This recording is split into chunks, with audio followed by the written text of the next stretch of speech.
नमस्कार, आप देख रहे हैं जनभावना टाइम्स और मैं हूं आपके साथ पारिजात। दी आईपीएल शो में आपका स्वागत है। 2 हफ्ते और 2 दिन बाद होने वाला है आईपीएल 2022 का फाइनल मुकाबला।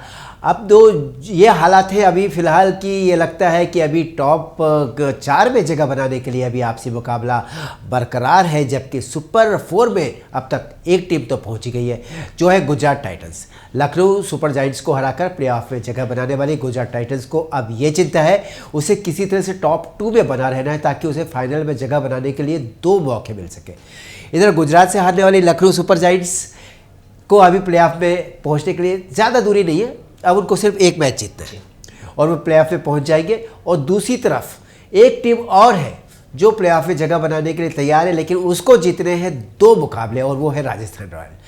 और राजस्थान रॉयल्स के साथ है आज मुकाबला दिल्ली कैपिटल का, यानी कि ये टीम दोनों टीमों को आज प्लेऑफ में जगह पाने के लिए 3 मौके और मिलने हैं। 2 मिलने हैं राजस्थान रॉयल्स को और 3 मौके अभी मिलेंगे उसको दिल्ली कैपिटल्स को।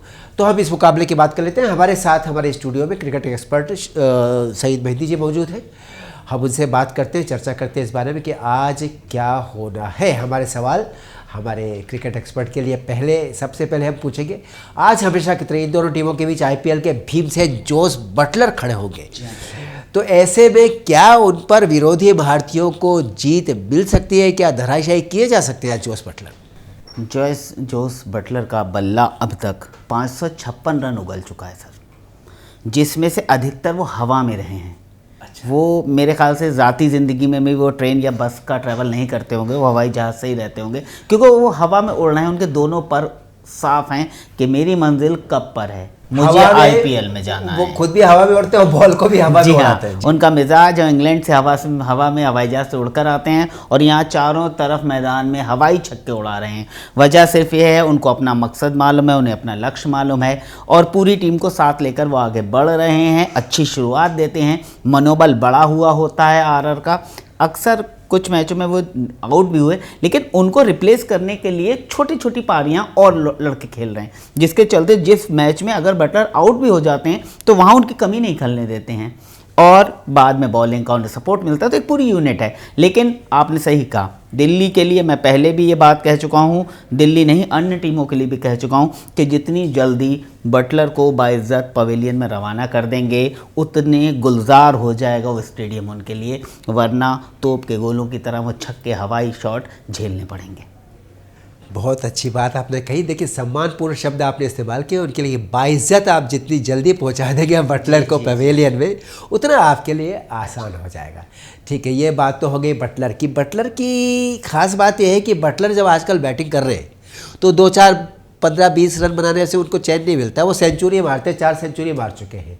तो आज जो टीम उनके सामने है 5वें पायदान की, तो वो क्या उनको मौका देगी कि अपनी 5वीं सेंचुरी भी लगाती है आज वो? ठीक है, ये मौसर करेगा अक्षर पटेल पर, ये मौसर करेगा कुलदीप पर, ये मौसर करेगा खलील पर। क्रिकेट में कहावत है, बल्लेबाज सिर्फ उतनी अच्छी बल्लेबाजी करता है जितनी गेंदबाज उन्हें करने देता है। अगर आप ऑफ स्टंप पे स्लो फुल टॉस फेंकने लगोगे, अगर आप शॉर्ट पिच फेंकने लगोगे, तो बल्लेबाज, और वो भी बटलर जैसा जिसके हाथ में तलवार है, वो महाभारत का युद्ध लड़ रहा है कि चल रहा है उसका गंडासा और कट रहे हैं सर, वो गेंद को फुटबॉल की तरह देख रहे हैं। परेशानी ये है कि पहले लगता है बटलर पवेलियन से ही सेट होकर आ रहे हैं, आकर स्ट्रोक खेल चेक नहीं करते, मारते हैं।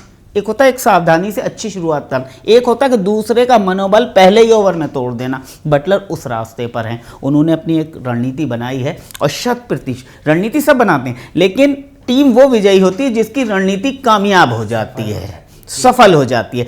आरआर की 95% रणनीति में प्लान ए ही कामयाब हो रहा है, यही इनके सफलता का राज है। ये बहुत तेज़ी से सीख रहे हैं लखनऊ से और कलकत्ता और गुजरात से, ये उसी रास्ते पर हैं। संजू सैमसन का दिमाग बिल्कुल अपनी ऊपर की 2 टीमों को देख रहे हैं, ये सबसे बड़ी बात है। वो अपने नीचे की 5 टीमों को 6 टीमों को नहीं देख रहे हैं, वो अपने ऊपर की 2 टीमों को देख रहे हैं कि ये किस तरह से चल रहे हैं, इन्हीं के रास्ते पे चलेंगे तो कप उठा लेंगे। बिल्कुल, आपकी बात से अभी जब आपने बात की संजू सैमसन की, मुझे यह भी ख्याल आया कि आज मुकाबला 2 ऐसे विकेट कीपर्स के बीच भी है जो अपनी प्रतिभा से ऊपर आए और आज एक दूसरे के सामने खड़े हैं, जिसमें ज़्यादा सफलता मिली संजू सैमसन को। ऋषभ पंत को तो मिली है, लेकिन मुझे लगता है ऋषभ पंत को बल्लेबाजी का भी दबाव रहता है, क्योंकि उनसे उम्मीद ज़्यादातर यही की जाती है कि वो ज़बरदस्त। अब अच्छी बात तो ये कि विकेट कीपिंग भी अच्छी करने लगे। तो इस मामले में दोनों पंत और सैमसन का जो ये कप्तानी का मुकाबला है, उसमें क्या आपको आज का भविष्य दिखता है? देखिए, दोनों की मानसिकता ये है कि संजू सैमसन अभी इंटरनेशनल क्रिकेट में नहीं उतना खेले हैं, 2-3-4 मैच खेले हैं मुश्किल से। पंत इंटरनेशनल क्रिकेट में एक स्थापित बल्लेबाज विकेट कीपर बन चुके हैं और वो देख रहे हैं कप्तानी की ओर, भारतीय T20 टीम की कप्तानी की ओर। दोनों में ये फासला है। लेकिन मैं आपको रिकॉर्ड की बात बताऊं तो संजू सैमसन IPL हिस्ट्री के 12वें ऐसे खिलाड़ी हैं जिन्होंने 5000 रन पूरे कर लिए हैं। क्या बात है, बहुत अच्छी बात है। बड़ा T20 क्रिकेट में 5000, किसी भी प्लेटफॉर्म पर खेलने के लिए उन्होंने 5000 रन T20 में पूरे किए। पूरे IPL में सिर्फ 12 खिलाड़ी ऐसे खेल रहे हैं जो अपने देश, अपने स्टेट या किसी लेवल की क्रिकेट, इंटरनेशनल और नेशनल क्रिकेट में 5000 T20 रनों के बैरियर को पार कर। तो ये अंतर्राष्ट्रीय 5000 T20 रन से किसी भी देश के लिए, किसी भी देश के लिए हों, ये किसी भी फॉर्मेट में हो, ये इन्होंने जितने T20 मैच खेले हैं उसमें 5000 से ज़्यादा रन बना लिए हैं। और ऐसे ये 12वें, इनके अलावा सिर्फ 12 खिलाड़ी हैं। जी, इस बात से दिखता है कि प्रमाण है कि इनका रन बनेगा। ये स्पेशलिस्ट हैं। इससे मालूम चलता है कि ये डॉक्टर जो है ये बोन्स स्पेशलिस्ट है, हड्डी का डॉक्टर। यहाँ पर हड्डी टूटने का ही इलाज होता है, यहाँ पर और कोई इलाज नहीं होती। यानी इन्हें लाइए, T20 में खिलाइए। हमारे देश का सौभाग्य है, हमारे क्रिकेट का सौभाग्य है कि हमारा क्रिकेट पूल बड़ा होता जा रहा है। अब हमें ये देखना है कि 3 टीमें हम बनाएं, टेस्ट, T20 और वनडे की। जो जिस तरह का स्पेशलिस्ट है वो स्पेशलिस्ट आप उस लाइनअप में शामिल कर लीजिए। अगले साल नहीं, इसी साल ऑस्ट्रेलिया में लास्ट में वर्ल्ड कप आ रहा है, तो उसके ध्यान में रहते हुए संजू सैमसन एक की प्लेयर है। एक और हड्डी तोड़ बल्लेबाज है जो वार्नर, जिनकी हम बात करेंगे, अंगद के पांव की तरह अड़ के खड़े हो जाते हैं।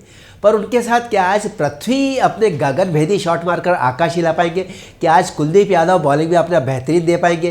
क्या आज अक्षर पटेल फिर एक बार फिनिशर के रोल में नजर आएंगे? बहुत सारी चुनौतियां हैं दिल्ली कैपिटल्स के लिए आज। वार्नर की बात करें, 9 मैच में 375 रन मारे हैं भाई जी, 53 की औसत है। ठीक है, स्ट्राइक रेट भी 147 का है। यानी कि वार्नर की अगर पहले 3 मैचों की बात करें तो वहाँ असफल हो रहे थे, शायद लंबी फ्लाइट से आए थे, शायद मानसिक रूप से तैयार नहीं। वार्नर एक ऐसा प्लेयर है जो शादी में फर्स्ट जो डांस करते हैं ना उसमें शामिल नहीं होता, लेकिन जब एक 4 लड़के अच्छा डांस करने लगते हैं और उसमें शामिल होकर शानदार प्रदर्शन करने वाला, हर नागिन डांस करने वाला वार्नर, कि वो नागिन डांस मैंने यूँ किया कि लेफ्ट हैंडर है और स्विच हिट करके ऑफ स्टंप के ऊपर से भी छक्का मार देते हैं। बेहतरीन नज़र है, शानदार रिफ्लेक्शन है और एक मजबूत अनुभव उन्हें सबकत हासिल कर देता है, दूसरे पर बढ़त हासिल कर देता है। और उनकी एक खासियत और बताऊं, वार्नर हमेशा यंगस्टर बॉलर्स को टारगेट करते हैं। बड़ा नाम है, दबाव होता है, बॉलर के दिमाग में ये भर देते हैं कि मैं सामने वार्नर हूँ, ऑस्ट्रेलिया से आता हूँ और तुम्हें आज बख्शूंगा नहीं। बल्लेबाजी के नागिन डांस करने वाले खिलाड़ी वार्नर, आज पता चला हमें बॉल्स को नागिन की तरह नाच नचा देते हैं। बहुत बढ़िया। तीसरे पायदान पर खड़ी है बटलर ब्रिगेड। क्या 5वें पायदान की लगातार जीवंत कप्तान पंत की चुनौती का अंत कर पाएंगे? पंत अंत, वाह, सीधी इस पर बहुत दारोमदार रहता है। मैं बता रहा हूँ, आरआर की अगर बात करता हूँ तो चहल ने 17 विकेट अब तक ले चुके हैं। अच्छा, अब यहाँ कुलदीप भी 17 विकेट ले चुके हैं इस IPL में।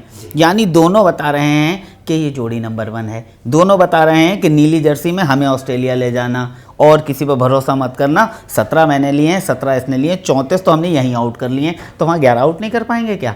इस तरह से दोनों का, चहल और कुलदीप दोनों पे दारोमदार रहेगा, दोनों पर मौसर रहेगा कि किस तरह से अपनी टीम को आगे लीड करते हैं। क्योंकि आप ये देखिए कि जब आप तेज़ गेंद खेलते हैं तो इनसाइड और आउटसाइड एज भी चौका लग जाता है, स्लिप के ऊपर से चला, लेकिन स्पिनर को ताकत से ही मारना होता है, वहीं मारना होता है जहां गेंद को भेजना है, वरना स्टंप भी हो सकते हैं, कैच भी हो सकते हैं। और उनकी बॉल में स्पीड नहीं है, यानी उनका बॉलर का जैसे ना तेज़ गेंदबाज को यूज़ कर लेते हैं, उसकी स्पीड यूज़ कर लेते हैं, खड़े खड़े दूर से मार देते हैं, लेकिन स्पिनर के लिए आपको गेंद के ऊपर आकर ही शॉट करना होगा। अपने बाजुओं के सहारे छक्का मार पाएंगे, दूसरे की स्पीड पर निर्भर रहते हुए छक्का नहीं मिलेगा।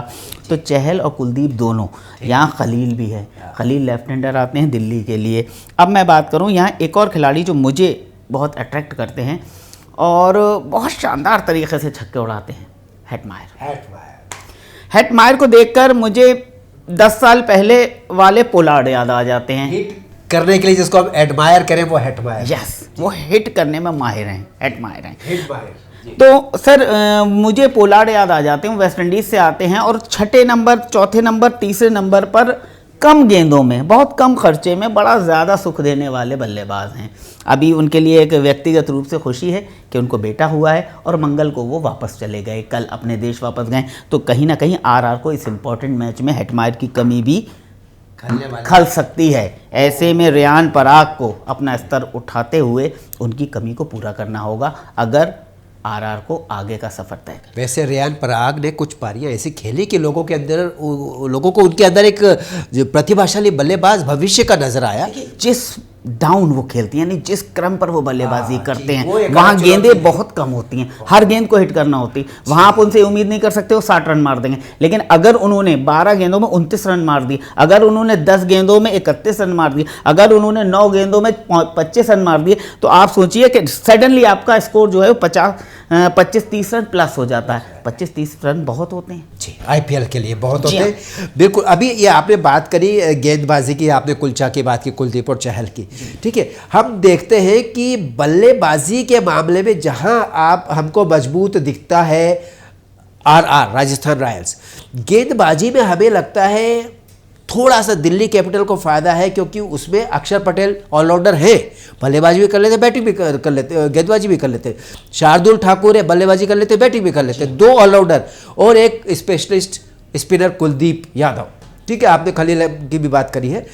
इस तरफ आपके साथ हालांकि दोनों चहल और अश्विन बहुत अच्छे टॉप क्लास बॉलर हैं, लेकिन वो अच्छे ऑलराउंडर नहीं है। तो थोड़ी मजबूती गेंद वाले फील्ड में, बॉलिंग वाली फील्ड में अगर डिपार्टमेंट में देखें तो थोड़ा सा दिल्ली कैपिटल को मजबूती दिख रही है।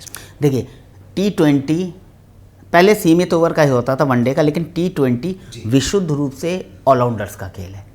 आपको बॉलर के रूप में 4 ओवर मिलेंगे और बैट्समैन के रूप में भी बहुत ज़्यादा गेंदें नहीं मिलती, वक्त होता नहीं है, आपको शॉट होकर करना होता है। तो आपको दोनों ही विधाओं में महारत हासिल होना चाहिए, पारंगत होना चाहिए टीम में मजबूत जगह बनाने के लिए। और मजबूत जगह तब बनती है जब आप अपनी टीम को उपयोगी योगदान देते हुए जीत की तरफ ले जाते हैं। तो हर कैप्टन की नज़र में होता है कि ऑलराउंडर्स को पहले मैं चुन लूँ।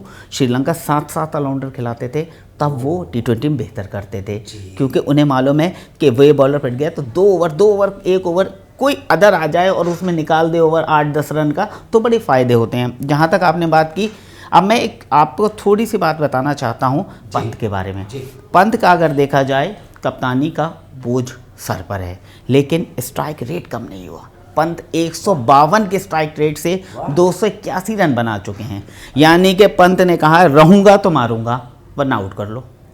ये एक बहुत अच्छा है, मतलब सोच है, T20 की मानसिकता है, बहुत बढ़िया। जहाँ पर आपकी आक्रामकता खत्म हो गई तो आप T20 नहीं जीत सकते, नहीं खेल सकते। बिल्कुल। फिर आप 5 दिन का शांत खेल T20 नहीं है, ये तो बस खेल ऐसा है कि चाओ और धमाल कर दो।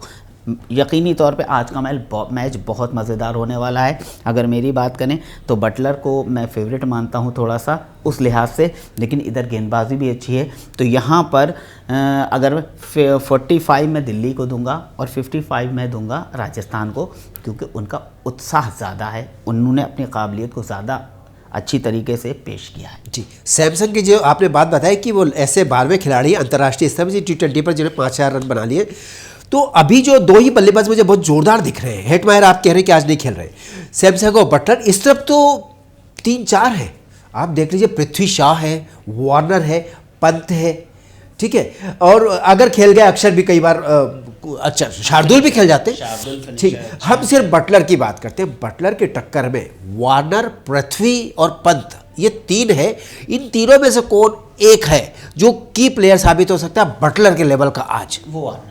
वार्नर है। उनके साथ ताकत भी है, उनके साथ फ्लेक्सिबिलिटी भी है, उनके साथ स्विच हिट भी है, और दोनों ही तरह वो कुछ ही ऑस्ट्रेलियन या अंग्रेज बल्लेबाज हैं जो स्पिनर को अच्छा खेल पाते हैं। अच्छा, उनको टर्न और बाउंस मालूम है। तेज गेंदबाजी तो खेलते ही चले आए, बचपन से जब उन्होंने क्रिकेट खेला तब से खेलते आए, लेकिन कुछ ही बल्लेबाज, चुनिंदा विश्व में चुनिंदा बल्लेबाज हैं जो भारत में आके सफल हो गए। उनकी यही था कि उन्होंने स्लो पिच पर खेलना सीख लिया, स्पिन को बहुत अच्छी तरह से रीड करना सीख लिया। जॉस बटलर और वार्नर दोनों ही एक ही तराजू में मेरे सामने आते हैं, क्योंकि शानदार तरीके से स्पिनर को खेल लेते हैं। जी बहुत अच्छी बात कही। अनुभव की बात की जाए, वार्नर के पास इतना अनुभव है, और अच्छी बात यह है कि वो फॉर्म में भी चल रहे हैं। ऐसा नहीं है उनके, अब जब वो मैदान में आते हैं आप उनके कंधे को देखिए, उनका उत्साह उनके चेहरे पर दिखता है, गंभीरता, एक शांति है जो तेंदुलकर और गावस्कर जैसे बड़े खिलाड़ियों में होती थी। बिल्कुल हल्कापन उनके व्यक्तित्व में कहीं दिखेगा नहीं, ना उनकी भाषा में, ना उनकी बातचीत में। खैर, अभी हम लोग यहाँ पे एक महत्वपूर्ण और बात करते हैं, उसके बाद हम अपने इस महत्वपूर्ण कार्यक्रम को अंतिम करेंगे। कुलदीप चहल ये साथ में है, पुराने दोस्त हैं, बहुत अच्छे स्पिनर हैं, और दोनों आज आमने सामने हैं।